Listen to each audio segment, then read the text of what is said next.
অন্যান্য অনেকগুলো প্রতিষ্ঠানের সাথে জড়িত, এটা সম্বন্ধে সিদ্ধান্ত জানানো হয় নাই। কিন্তু আমি আবারও বলি, কথাটা ছিল ধর্ম নিয়ে রাজনীতি, নট ধর্মভিত্তিক রাজনীতি। ফলত ধর্ম নিয়ে রাজনীতির বিষয়টা বাংলাদেশে, এই প্রশ্নটা ধর্মকে রাজনীতির হাতিয়ার বানানো সম্বন্ধে বাংলাদেশে একটা কনসেনসাস আছে যে এটাকে বানানো যাবে না। এটা ইভেন যারা ধর্মভিত্তিক রাজনীতি করে তারাও বলে থাকেন যে ধর্মকে রাজনীতি হাতিয়ার করে। ধর্মভিত্তিক রাজনীতি সম্বন্ধে আলাদাভাবে কোন রকম বক্তব্য এখানে উপস্থাপিত হয় না, এবং এটা সম্বন্ধে সরকারের কোনো স্পষ্ট অবস্থান এখনো, বা এটা সম্বন্ধে কোনো কেউ পাল্টা মন্তব্য করেননি। দ্বিতীয় কোশ্চেনটা ছিল আপনার শিক্ষাঙ্গনে রাজনীতি। এই বিষয়টা হচ্ছে যে শিক্ষাঙ্গনে শিক্ষক এবং ছাত্র রাজনীতির বিষয়ে মোটা দাগে বাংলাদেশের সবগুলো ক্যাম্পাসে এক ধরনের আলোচনা চলতেছে, যে যাতে হচ্ছে যে কোনোভাবেই আগের যেই ছাত্রলীগ এবং আওয়ামী লীগের শিক্ষক এবং ছাত্রলীগের ছাত্র রাজনীতি, ওই ধরনের রাজনীতি যাতে ফেরত না আসে, এইটা তার পক্ষ থেকে, শিক্ষার্থীদের পক্ষ থেকে বক্তব্য। রাষ্ট্র বা সরকারের পক্ষ থেকে এখনো কোনো স্পেসিফিক গাইডলাইন্স এখনো বলা হয় নাই, কিন্তু এইটা অলরেডি বাংলাদেশে যারা বিভিন্ন ক্যাম্পাসে সবাই এই বিষয়ে স্ট্রং একটা অবস্থান ব্যক্ত করেছেন। এবং এই রাজনীতি যদি না থাকে, ছাত্র রাজনীতি যদি না থাকে, তাহলে কোন ফরম্যাটে রাজনীতি হবে এটা নিয়ে মূলত এক ধরনের ডিবেট এন্ড ডায়ালগ কিন্তু সব জায়গায় চলতেছে। ইভেন ঢাকা বিশ্ববিদ্যালয়ের গত সপ্তাহে, আমি যদি ভুল না বলি, একটা আলোচনার আয়োজন হয়েছে এবং অন্যান্য জায়গায় আলোচনা হচ্ছে। আমরা চাই যে সমাজের বিভিন্ন অংশের ভিতরে, ক্যাম্পাসের বাইরে এই আলোচনাগুলো হোক, এবং এই ডিবেট এন্ড ডায়ালগের ভিতর দিয়ে যে একটা কনসেনসাস ক্রিয়েটেড হবে, ওইটার ভিত্তিতেই তখন হচ্ছে সরকার তার অবস্থান ব্যক্ত করবে। আরেকটা বিষয় বলছি, মব জাস্টিসের বিষয়ে খুব ক্লিয়ার অবস্থান গভর্নমেন্টের, সরকারের পক্ষ থেকে, যে এটা কোনোভাবেই হতে দেওয়া যাবে না। এবং যারা যারা এটার সাথে জড়িত আছেন, বিভিন্ন ফরম্যাটে মাজারে হামলা, মন্দিরে হামলা, এবং কোনো ব্যক্তিকে আক্রোশের কারণে হামলা, সবগুলো হামলার ব্যাপারে আইন যেভাবে ব্যবস্থা নেওয়ার কথা বলে ওইভাবেই ব্যবস্থা নেওয়া হবে। এবং কারো মানবাধিকার, যিনি যদি কেউ এখানে স্বৈরাচার অথবা ফ্যাসিস্ট সরকারের সাথে দালালি, দোসর হিসেবে দালাল অথবা দোসর হিসেবে কাজ করেছেন, তাদেরকে জনগণ তাদের বিচার করবে না, মব তাদের বিচার করবে না, বরং তাদেরকে আইনের আওতায়, আইনের হাতে সোপর্দ করতে হবে। আইন নিজস্ব গতিতে তাদের বিচার করবে। জনগণ শুধু এতটুকু খেয়াল রাখবে যে যাতে কোনো রকম কম্প্রোমাইজ না হয়, এবং যাতে সবার, এই যে যারা শহীদ হয়েছেন, যারা আহত হয়েছেন, তাদের সাথে কোনো ধরনের বেইমানি না হয়। এই ক্ষেত্রে সরকার যথেষ্ট কঠোর হস্ত এখনো, এবং বিভিন্ন পদক্ষেপ নেওয়া হচ্ছে, আগামীতে আরো বিভিন্ন পদক্ষেপ নেওয়া হবে, যাতে আইনগতভাবে যারা এই পারপেট্রেটরস আছে ওদের বিচার করা যায়। কিন্তু জনগণ যাতে এই বিষয়ে মব জাস্টিসের আশ্রয় নেয় না, এই বিষয়ে বারবার ব্যক্ত করা হচ্ছে। বিভিন্ন কয়েকজন উপদেষ্টা এটা নিয়ে বলেছেন, আমরা নিজেরাও বলছি, অনেকেই বলার চেষ্টা করছেন। ফলত এখানে সরকারের অবস্থান অনেকদিন আগে থেকেই স্পষ্ট। বলেন আপনার পরিচয়।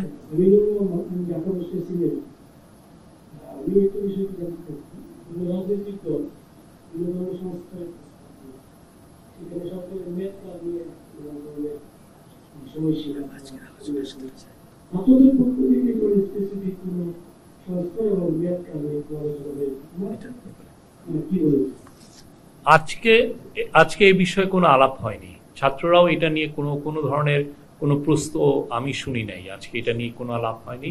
এটা তো আগে যখন পলিটিক্যাল পার্টিগুলো চিফ অ্যাডভাইজার এবং অন্যান্য অ্যাডভাইজারের সাথে কথা বলেছেন, তখন এই বিষয়গুলো কিছুটা এসছে। তো আজকে ছাত্রদের সাথে, যারা এই জুলাই আগস্ট এই গণ অভ্যুত্থানের সামনের সম্মুখভাগের যোদ্ধা সমন্বয়কারী ছিলেন, তাদের সাথে 150 জনের সাথে খুবই খোলামেলা আলাপ হয়েছে, কিন্তু পুরো 2 ঘন্টার অনুষ্ঠানে এই বিষয়ে কোনো আলাপ হয়নি। জি, আমার একটা প্রশ্ন ছিল। আমার নাম মাকসুদুল নবী, আমি চ্যানেল থেকে স্পেশাল করেসপন্ডেন্ট। আপনি বলেছেন যে প্রধান উপদেষ্টার সাথে আজকে মতবিনিময়ে সরকারি বেসরকারি বিশ্ববিদ্যালয়ের প্রতিনিধিদের অনেকেই ছিলেন। বেসরকারি বিশ্ববিদ্যালয়ে শিক্ষার্থীদের অনেকেই মনে করেন, তাদের সাথে আমরা কাজ করি, তারা অনেকেই মনে করেন 5 তারিখের বিজয় পরবর্তী সরকার এবং রাষ্ট্রীয় বিষয়াদিতে প্রাইভেট বিশ্ববিদ্যালয়ের শিক্ষার্থীদের অংশগ্রহণ নেই, এবং তাদের অনেকেই নিজেদের ডিপ্রাইভ মনে করে। আজকে এই মতবিনিময়ে এই জাতীয় কোনো আলোচনা হয়েছে? এটা খুবই, আমি বলবো যে খুবই হৃদয় ঘন একটা পরিবেশ। সবাই ছিলেন, প্রাইভেট ইউনিভার্সিটি, পাবলিক ইউনিভার্সিটির সবাই ছিলেন। এবং এই যে বৈষম্য, আপনি যে প্রশ্নটা বললেন, এই ধরনের কোনো আমরা শুনি নাই। তারা সবাই এক ছিলেন, সবাই ছাত্র, সবার সহযোদ্ধা, কারো কারো সহযোদ্ধা মারা গেছেন, কারো কারো সহযোদ্ধা চোখ হারিয়েছেন, তাদের বর্ণনা এসছে। এবং আপনি জানেন স্যার যখন ভাষণ দিলেন, 20 মিনিটের একটা ভাষণ, একটা সময় পুরো 150 জনের মধ্যে সবাই কাঁদতেছে, মানে আমরা সবাই চোখে কেউ পানি ধরে রাখতে পারছিলাম না। স্যার অনেক জায়গায় গিয়েছেন, স্যার যারা ইনজুর তাদেরকে দেখতে গিয়েছেন, উনি ওগুলো বর্ণনা করছেন। আর আমাদের কারো, আপনি বিশ্বাস করবেন কিনা, সবাই আমরা, অনেকে তো হু হু করে কাঁদছিল। তো এইটা আপনি যেটা বললেন, আমরা এটা আজকে অন্তত এই ধরনের কোনো কথা আমরা শুনি নাই। আরেকটা জাস্ট ক্লারিফিকেশন দিই, যেহেতু আমি আয়োজনের সাথে ছিলাম, আজকের এই প্রোগ্রামটাতে বেসিক্যালি আপনারা যদি খোঁজ দেন, হাসনাত, সার্জিস সহ শুরু করে যারা মানে একটু যাদেরকে চিনেন আপনারা, ওদের অধিকাংশই ছিল না। ওরা দেশব্যাপী একটা সফরে আছে, বরং ছিল যারা এতদিন কোনো না কোনো ফরম্যাটে, মানে এই যে আপনি যেটা বলতেছিলেন ডিপ্রাইভ ফিল করতেছিল অথবা এক্সক্লুডেড ফিল করতেছিল, ওরাই মূলত আজকে ওদের অধিকাংশকে আজকে অ্যাকোমোডেট করার চেষ্টা করা হয়েছে। এবং আমরা আজকে ওদেরকেও বলছি যে পুরা বাংলাদেশে আরো যারা মনে করতেছে যে যাদেরকে সিদ্ধান্ত গ্রহণ অথবা অংশগ্রহণের জায়গায় যাদেরকে একত্রিত করা যাচ্ছে না, অ্যাকোমোডেটেড করা যাচ্ছে না, তাদেরকেও আমরা ধীরে ধীরে আহ্বান করব তারাও যাতে সার্বিকভাবে এই সরকারের সাথে সহযোগিতামূলক এবং একটা অ্যাকাউন্টেবিলিটি জায়গা থেকে, একটা সম্পর্ক জায়গা থেকে কাজ করবে। এটা যাতে তারা করতে পারে, ওই সুযোগটা ধীরে ধীরে আরো পুরা তৃণমূল পর্যন্ত বিস্তার করা হবে। ফলত এই প্রশ্নটা আশা করি আজকের পর থেকে আর থাকবে না।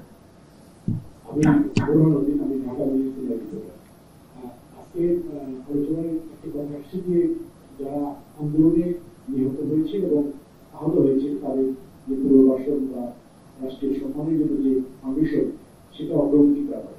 আজকে 1 মাস হয়ে গেল যে আহত এবং নিহতদের চূড়ান্ত তালিকা এখন পর্যন্ত জানিতে হয়নি। এটার ব্যাপারে অগ্রগতি করা। আপনার একটা এই বিষয়টা নিয়ে আমি বলবো যে খুবই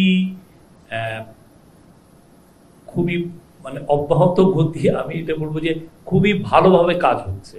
আপনার বুঝতে হবে যে হাজার হাজার ছেলে, কালকে আমরা একটা স্ট্যাটিস্টিক আপনারা প্রথম আলোতে দেখেছেন, আমরাও এটা জানাচ্ছি, সেটা হচ্ছে 18,000 ছেলে আহত হয়েছে, ছেলে মেয়ে, ছেলে, ছাত্র, জনতা, দিনমজুর, শ্রমিক, পেশাজীবী। এটা তো শুধুমাত্র ছাত্ররাও সুমুখ ভাগে ছিল, কিন্তু পরবর্তীতে এটা পুরো একটা ন্যাশনাল আপরাইজিং। তা আমরা সবার ঠিকানা নিচ্ছি, সবার আমরা স্ট্যাটিস্টিক্স নিচ্ছি। আর একটা বিষয় হচ্ছে যে আপনি জানেন বাংলাদেশে যেভাবে আগে পলিটিক্যাল ভায়োলেন্সের ক্ষেত্রে আমরা কি দেখি, যে যখন কেউ মারা যান তার লাশটাকে নিয়ে আসা হয়েছে ঢাকা মেডিকেল কলেজ হসপিটালে, কারণ ওইখানে একমাত্র জায়গা যেখানে পোস্টমর্টেম করা যায়, বা সরকারি ওই জায়গা থেকে, ঢাকা মেডিকেল কলেজ থেকে পোস্টমর্টেম গুলো করে। তো এবার যেটা হয়েছে যে এত ম্যাসিভ ছিল ম্যাসাকারটা, তো যে জন্য হয়েছে যে দিনমজুরের ওয়াইফ, তার হাজবেন্ড মারা গেছেন। আমি একজনের সাথে কথা বলেছি, তার হাজবেন্ড মারা গেছেন, উনি দেখছেন যে মারা তো গেছেন, আমি কেন আবার হাসপাতালে যাব আমার হাজবেন্ডকে পোস্টমর্টেম করাতে, এই হ্যাসেল। আর পুলিশ তো জানেন সেই সময় পুলিশ কি রোল প্লে করেছে গত 15 বছর ফ্যাসিবাদী আমলে। তো উনি কি করেছেন, পুরো হাজবেন্ডের লাশটাকে নিয়ে উনি গ্রামে যেয়ে দাফন করে ফেলেছেন। এবং অনেক ক্ষেত্রে দাফনের কি জন্য জানাজার নামাজও খুব তড়িৎ গতিতে ওনারা করেছেন, যাতে পুলিশি যে হ্যারাসমেন্ট সেটাকে অ্যাভয়েড করার জন্য। তো এই যে প্রত্যেকটা লোক যারা মারা গেছেন, অনেকে ঢাকা মেডিকেল, আমি একটা জানি, আমি অনেকগুলো কেস জানি, ঢাকা মেডিকেল কলেজে এসছেন, আসার সাথে সাথেই নার্স বা ওয়ার্ড বয় এসে বলছে উনি তো মারা গেছেন, ভিতরে নাও। তখন দেখছে যে যখন মারা গেছে তারা কিন্তু আর ভিতরে নেয় নাই, রেজিস্ট্রেশনই করেনি। তো এই লোকগুলো তো অনেক ক্ষেত্রে যেটা হচ্ছে আমাদের চোখের অগোচরে এদের দাফন হয়ে গেছে। তো এদের সবার ডিটেলসটা নেওয়া একটা কষ্টসাধ্য ব্যাপার, আপনাদের এটা বুঝতে হবে। বাট আমি বলতে পারি অসম্ভব গতিতে কাজ হচ্ছে। প্রত্যেকটা অলরেডি একটা লিস্ট এসছে, আরো লিস্ট কম্পাইল হচ্ছে, স্টুডেন্টরা করছেন, প্রাইভেট ইনিশিয়েটিভে কিছু লিস্ট হচ্ছে। আমরা সবগুলো লিস্ট কম্পাইল করে সবাইকে, যারাই আহত হয়েছেন আপনারা, তারাও এটার তাদেরকেও লুক আফটার করা হবে এবং যারা মারা গেছেন তাদের ফ্যামিলিদেরকেও লুক আফটার করা হবে এই ফাউন্ডেশনের মাধ্যমে। এবং ফাউন্ডেশন এটা আমি বলবো যে কাজটা সারা বাংলাদেশ ব্যাপী হচ্ছে। আর আপনি ভাববেন না যে পুরো বাংলাদেশে উত্তরা, যাত্রাবাড়ি বা এইটা, প্রতিটা পকেটে পকেটে ছোট শহরে যেগুলো ইউনিভার্সিটি আছে সেগুলোতেও তো ভায়োলেন্স হয়েছে, আমরা তাদেরও কথা পাচ্ছি।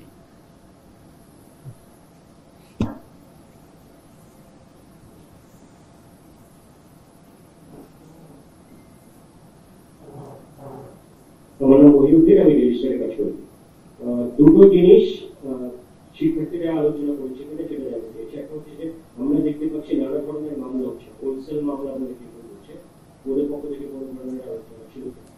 আর একটা ছিল আমাদের চিফ অ্যাডভাইজার মহোদয় দুদিন আগে যদি বলতে পারি একটা লেখা লিখেছিলেন, সেই লেখার মধ্যে শিক্ষার্থীদের আশ্রমে ফেরত যাওয়ার অনুরোধ করেছিলেন। তো আজকে বিশ্ববিদ্যালয়ের শিক্ষার্থীরা আপনাদের কাছে বলতাম যে বিশ্ববিদ্যালয়ের শিক্ষার্থীদের অনুরোধ রেখেছিল, তারা হচ্ছে বেশিরভাগ পাবলিক বিশ্ববিদ্যালয়ে এখন ওই অর্থে ফুল ফ্লেজ এডুকেশনটা চালু হবে। তো এই ধরনের কোনো আলোচনা কোনো ধরনের রিইটারেশন চিফ অ্যাডভাইজার মধ্যে রাখতে বলছেন?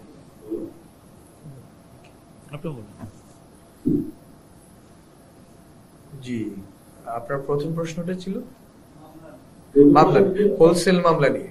জি, এটা ওই মব জাস্টিসের মতোই ঘটনা, এবং আসিফ নজরুল স্যার বলেছেন এবং অন্যান্যরাও এটা বলেছেন যে এটা বারবারই বলা হচ্ছে গভর্নমেন্ট থেকে যে এটা করতে দেওয়া হবে না, এবং এই ক্ষেত্রে standard procedures of law maintain করা হবে এবং ডিউ প্রসেসের ভিতর দিয়ে সবাইকে আইনের আওতায় নিয়ে বিচার করা হবে। এইভাবে হোলসেল মামলা এবং এক মামলাতে অনেকজনকে নিয়ে আসা এবং পার্সোনাল ভেন্ডেত্তার কারণে কাউকে মামলা দেওয়া, এগুলো কোনোভাবে গ্রহণযোগ্য হচ্ছে না বা হবে না। আর দ্বিতীয় যে কোয়েশ্চেনটা করেছেন যে আপনার বিশ্ববিদ্যালয় ক্যাম্পাস খোলা নিয়ে অথবা ক্যাম্পাসে কিভাবে শিক্ষা কার্যক্রম শুরু হবে, এ বিষয়ে আজকে কোনো আলোচনা হয়নি। বাট আমরা দেখতে পাচ্ছি যে ঢাকা বিশ্ববিদ্যালয়ে ভিসি মহোদয় বলেছেন যে 22শে সেপ্টেম্বর থেকে হয়তো বিশ্ববিদ্যালয়ের নিয়মিত কার্যক্রম শুরু হবে। আশা করি অন্যান্য বিশ্ববিদ্যালয়গুলোতে দ্রুতই প্রশাসন ঢেলে সাজানো হবে এবং শিক্ষা কার্যক্রম শুরু হবে। আমার নাম সুফিয়ান ফারাবী, আমি আরটিভি থেকে এসেছি। আমার একটা প্রশ্ন ছিল, একটি সংবাদের ভিত্তিতে ভারতের নর্থ ইস্ট নিউজ সম্ভবত লিঙ্কটা পড়েছেন কিনা জানি না, সেখানে একটা অভিযোগ নর্থ ইস্ট নিউজের কোনো রেফারেন্স এখানে আনবেন না। উনি গত 1-3 বছরে 500 নিউজ করেছে, তার 498টাই হচ্ছে রিউমার। প্লিজ, আপনি যদি আপনি একটা রেসপেক্টেড টিভি স্টেশনে কাজ করেন, রেসপেক্টেড নিউজ ডেইলি বা রেসপেক্টেড টিভি স্টেশন বা ওয়েবসাইটে যদি নিউজ আসে তাহলে বলবেন। নর্থ ইস্ট নিউজের আমরা জানি ওরা কি রিপোর্ট করে, ওটা নিয়ে কোনো রেফারেন্স আনবেন না।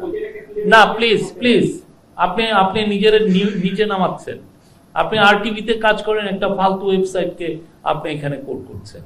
সরি,